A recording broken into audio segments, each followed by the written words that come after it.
وَلَقَدْ يَسَّرْنَا الْقُرْآنَ لِلذِّكْرِ فَهَلْ مِن مُّدَّكِرٍ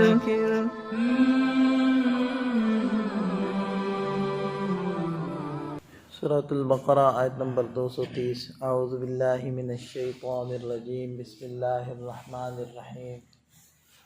فَإِن طَلَّقَهَا فَلَا تَحِلُّ لَهُ مِن بَعْدُ حَتَّى تَنكِحَ زَوْجًا غَيْرَهُ فَإِن طَلَّقَهَا فَلَا جُنَاحَ عَلَيْهِمَا أَن يَتَرَاجَعَا إِن ظَنَّا أَن يُقِيمَا حُدُودَ اللَّهِ وَتِلْكَ حُدُودُ اللَّهِ يُبَيِّنُهَا لِقَوْمٍ يَعْلَمُونَ۔ سابقہ آیت مبارکہ میں دو طلاقوں کا تذکرہ تھا، الطلاق مرتان۔ یہاں تیسری طلاق کا تذکرہ ہے۔ فرمایا کہ فَإِن طَلَّقَهَا، پھر اگر مرد عورت کو تیسری طلاق بھی دے دے، فَلَا تَحِلُّ لَهُ مِن بَعْدُ، تو تیسری طلاق کے بعد وہ عورت مرد کے لیے حلال نہیں رہے گی۔ طلاق مغلظہ ہو گئی، 3 طلاقیں واقع ہوگی، اب اس کے ساتھ رجوع بھی نہیں ہو سکتا اور نکاح جدید بھی نہیں ہو سکتا۔ حتیٰ تنکح زوجا غیرہ، ہاں ایک ممکنہ صورت ہے کہ یہ عورت عدت پوری ہونے کے بعد اس کے علاوہ کسی اور مرد سے نکاح کر لے، نکاح کر لینے کے بعد ان کی ازدواجی زندگی اور جو ازدواجی حقوق زوجیت ہے وہ بھی ادا ہوں۔ اس کے بعد اگر دوسرا خاوند خود سے طلاق دے دے یا وہ وفات پا جائے، تو اس صورت میں اگر عدت گزار کر یہ عورت دوبارہ سے پہلے خاوند کی طرف لوٹنا چاہے تو ممکن ہے، یہ ایک ممکنہ صورت ہے۔ اس کو اللہ تعالیٰ یہاں بیان فرما رہے ہیں، فَإِن طَلَّقَهَا، پھر اگر اس کا دوسرا خاوند اس عورت کو طلاق دے دے، فَلَا جُنَاحَ عَلَيْهِمَا، تو ان دونوں پر یعنی پہلے خاوند اور اس عورت پر کوئی حرج نہیں، أَن يَتَرَاجَعَا، یہ کہ وہ رجوع کر لیں یعنی کہ دوبارہ نکاح کر لیں، إِن ظَنَّا، اگر یہ دونوں گمان کریں کہ أَن يُقِيمَا حُدُودَ اللَّهِ، کہ اللہ کے حدود پر قائم رہیں گے۔ وَتِلْكَ حُدُودُ اللَّهِ، اور یہ اللہ کی حدود ہے، يُبَيِّنُهَا، جو اللہ تعالیٰ بیان فرماتے ہیں، لِقَوْمٍ يَعْلَمُونَ، جاننے والے لوگوں کے لیے۔ طلاق کے اندر جو شریعت میں، اسلام کے اندر ویسے تو طلاق پسند ہی نہیں کی گئی۔ ابغض الحلال، حلال چیزوں میں سے سب سے زیادہ ناپسند جو کام ہے وہ طلاق ہے۔ اگرچہ حلال ہے دینا، لیکن حلال میں سے بھی مبغوض ہے، ناپسندیدہ عمل ہے، کیونکہ ظاہری بات ہے دل پھٹتے ہیں، خاندان ٹوٹتے ہیں، اس لیے اس کو پسند نہیں کیا گیا۔ لیکن اگر مجبوری میں دینی پڑے تو احسن طریقہ یہ ہے کہ مرد صرف ایک طلاق دے اور پھر اس کو چھوڑ دے یہاں تک کہ عدت پوری ہو جائے، تو خود بخود نکاح ختم ہو جائے گا۔ یہ آج کل ایک نیا ٹرینڈ چلا ہوا ہے لوگوں میں، جب تک 3 نہیں دیتے ان کو سکون نہیں آتا، اگر لکھ کر دیتے ہیں پھر بھی جب تک 3 نہیں لکھ کر دیتے تو وہ سمجھتے ہیں کہ شاید نکاح ختم نہیں ہوگا۔ تو یہ غلط طریقہ ہے، یہ اچھا طریقہ، پسندیدہ طریقہ نہیں ہے۔ چاہے مسئلہ اکٹھی دینے یا الگ الگ دینے کا نہیں ہے، 3 طلاقیں دینے کو پسند نہیں کیا گیا۔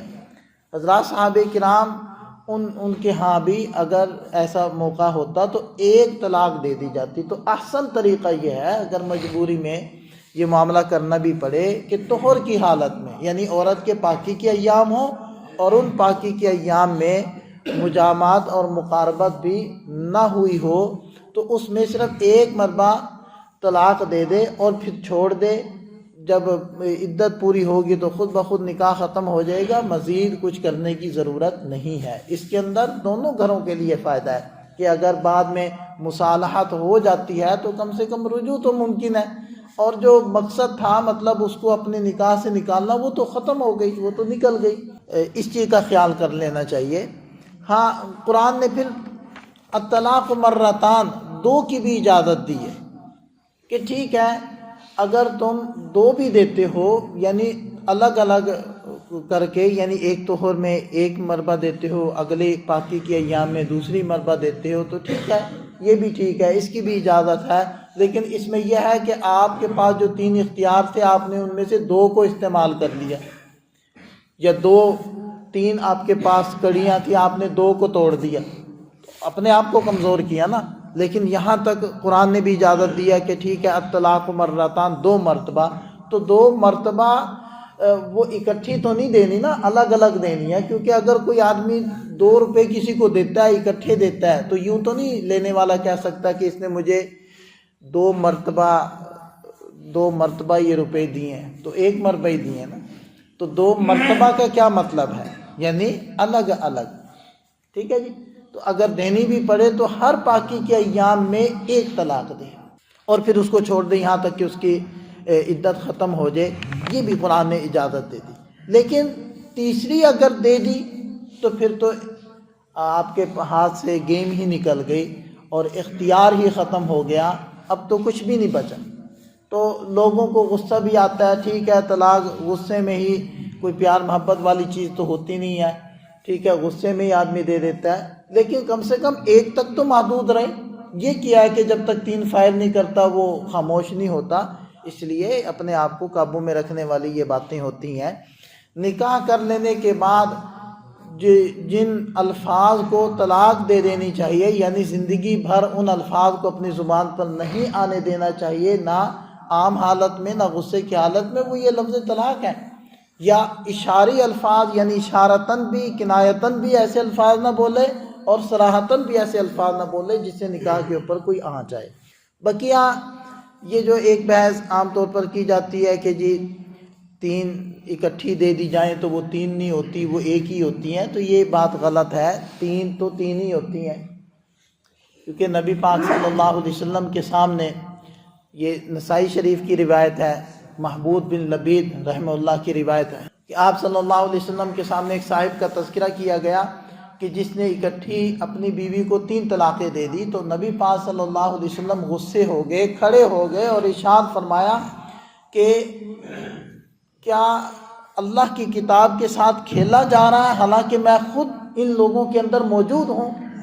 تو آپ علیہ السلام کی اس ناراضگی کو دیکھ کر ایک صحابی نے کھڑے ہو کر کہا، اے اللہ کے رسول کیا میں اس کو قتل کر دوں کہ اس نے ایسی حرکت کی ہے؟ یہ تو کفر ہو گیا کہ اللہ کی کتاب کے ساتھ کھیلنا۔ یہ آپ علیہ السلام کے غصے کو دیکھ کر ان صحابی نے یہ بات کہی، لیکن کسی روایت میں یہ موجود نہیں ہے کہ آپ علیہ السلام نے اس کی 3 کو 1 قرار دے کر اس کو رجوع کروا دیا اور بیوی اس کے حوالے کر دی، ایسا نہیں، ایسا کسی روایت میں ثابت۔ اس لیے کہ کوئی چیز اگرچہ غلط ہو، لیکن اس کا غلط ہونے کا یہ مطلب نہیں ہے کہ اب اس کا اثر نہیں ہوگا۔ اگر گولی مارنا غلط ہے تو اس کا یہ مطلب نہیں ہے کہ گولی ماریں گے تو لگے گی نہیں۔ چوری کرنا اگر غلط ہے تو اس کا یہ مطلب نہیں ہے کہ اگر وہ چوری کرے گا تو پیسے آپ کے جائیں گے نہیں، یقیناً جائیں گے، آپ محروم ہو جائیں گے پیسوں سے، یقیناً گولی لگے گی اور لگنے والا مرے گا، اگرچہ گولی مارنا حرام ہے، ناجائز ہے اور ممنوع عمل ہے۔ تو اسی طرح اگرچہ اکٹھی 3 طلاقیں دینا ممنوع ہے اور بدعت ہے، منع کیا اللہ کے نبی صلی اللہ علیہ وسلم نے۔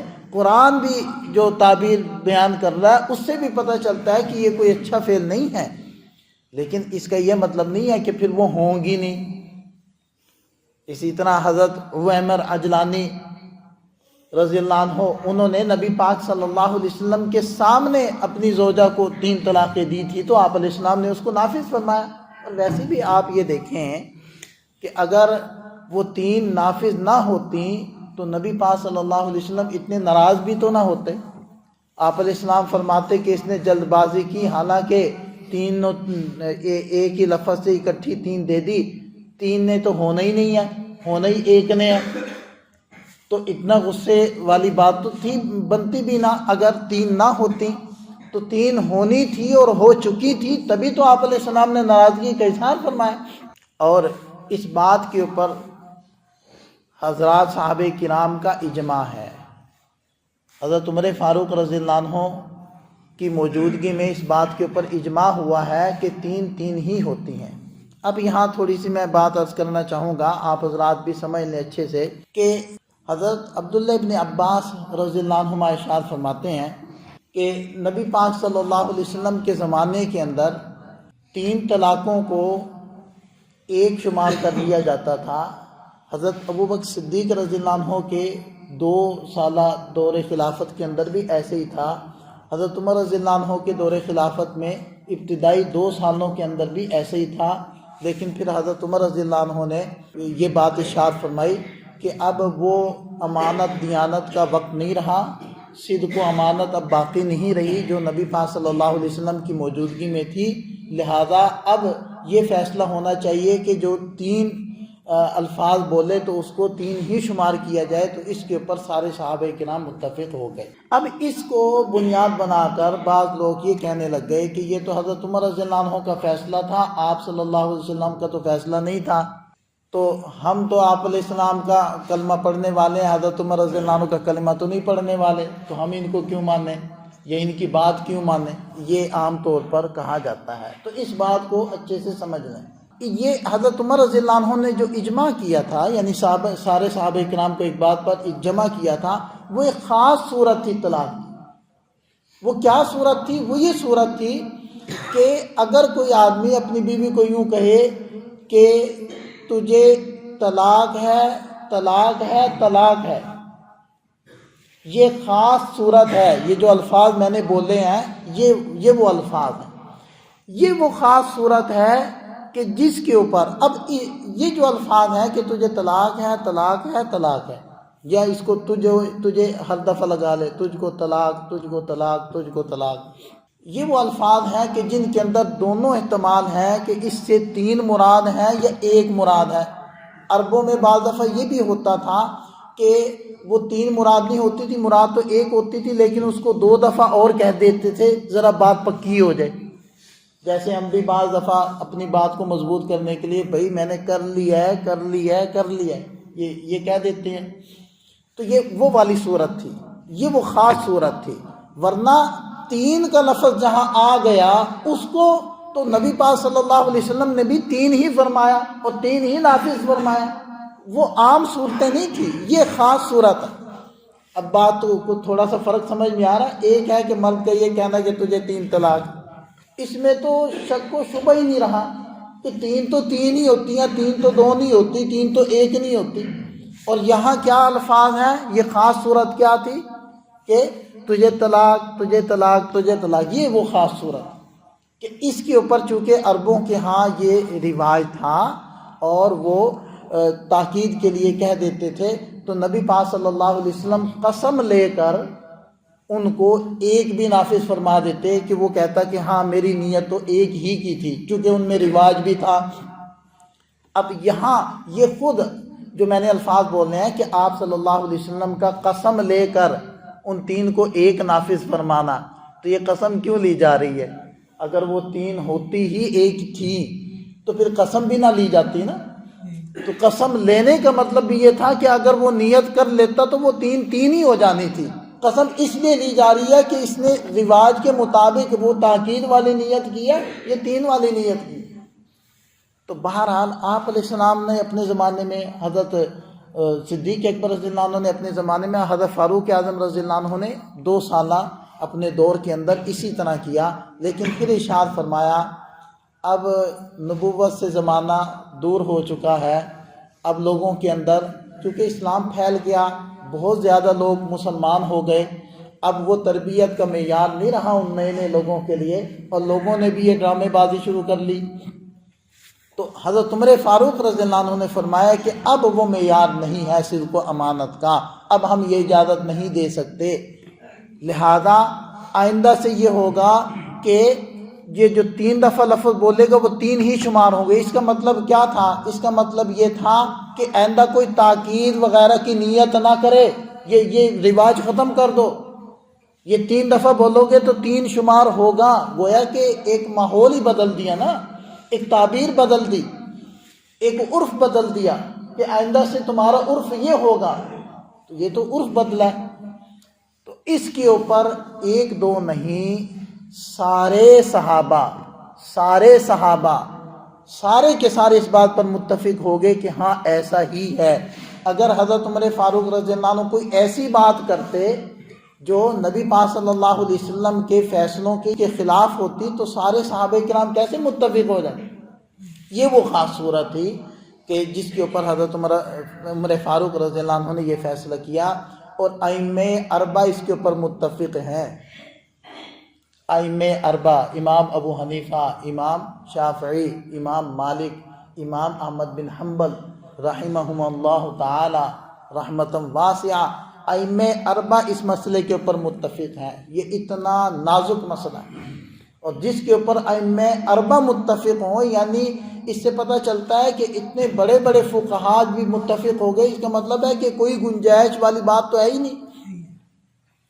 اب کوئی یہ بات نکال لائے کہ جی نہیں جی وہ تو 3 تو 1 تھی یا 1 3 تھی، یہ عجیب بات۔ تو اس لیے وہ 3 ہی تھی، وہ ایک خاص صورت کے اوپر اجماع ہوا تھا۔ اس کو لے کر یہ جو ہے صریح 3 الفاظ کو بھی ایک کا فتویٰ دینا، یہ بہت خطرناک بات ہے۔ اللہ تعالی ہماری حفاظت فرمائے۔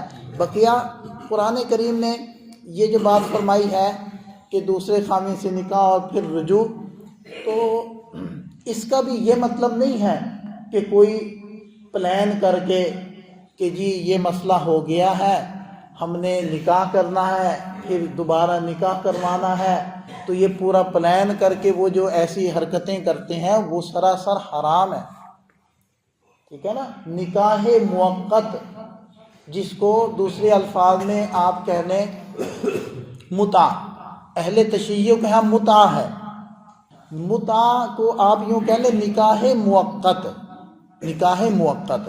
تو متع نکاح موقت میں کوئی فرق نہیں ہے، بس تعبیر کا فرق ہے۔ یعنی متع کرتے ہوئے آدمی یہ کہے گا کہ میں اتمتع منکی، میں تجھ سے متع کرتا ہوں، اور نکاح موقت کرنے کے لیے کہے گا کہ میں تجھ سے مہینے کے لیے، میں تجھ سے 6 ماہ کے لیے، میں تجھ سے 1 سال کے لیے نکاح کرتا ہوں، یہ نکاح موقت ہے۔ تو دونوں میں الفاظ کا فرق ہے، حکم ایک ہے کہ دونوں حرام اور ممنوع۔